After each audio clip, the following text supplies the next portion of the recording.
రేవంత్ ఏలుబడిలో రాష్ట్రంలో అన్ని వ్యవస్థలు భ్రష్టు పట్టాయి. రేవంత్ రెడ్డి హోంమంత్రిగా ఉండి శాంతి భద్రతలను గాలికొదిలేశారు. విద్యాశాఖ మంత్రిగా ఉండి విద్యా వ్యవస్థను పట్టించుకోవడం లేదు. దాంతో గురుకులాల్లో విద్యార్థులు అరిగోసపడుతున్నారు. ఇప్పుడు బెస్ట్ అవైలబుల్ స్కీమ్ వంతొచ్చింది. నల్గొండలో ఆల్ఫా స్కూల్లో బెస్ట్ అవైలబుల్ స్కీమ్ ఉంది. ఇక్కడ ఎస్సీ ఎస్టీ విద్యార్థులు చదువుకుంటున్నారు. గత 2 ఏళ్ల నుంచి పెండింగ్ బకాయిలు విడుదల చేయడం లేదు. దీంతో విద్యార్థులను స్కూల్లోకి రానియలేదు.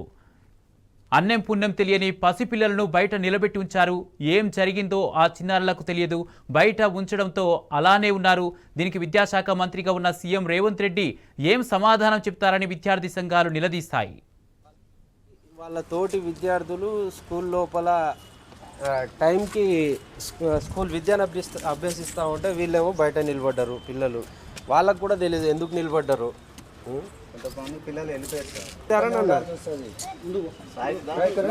చిన్న చిన్న పిల్లలు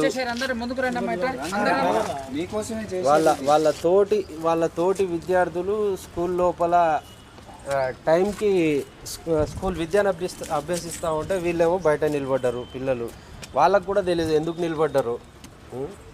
పిల్లలు వెళ్ళిపోయారు.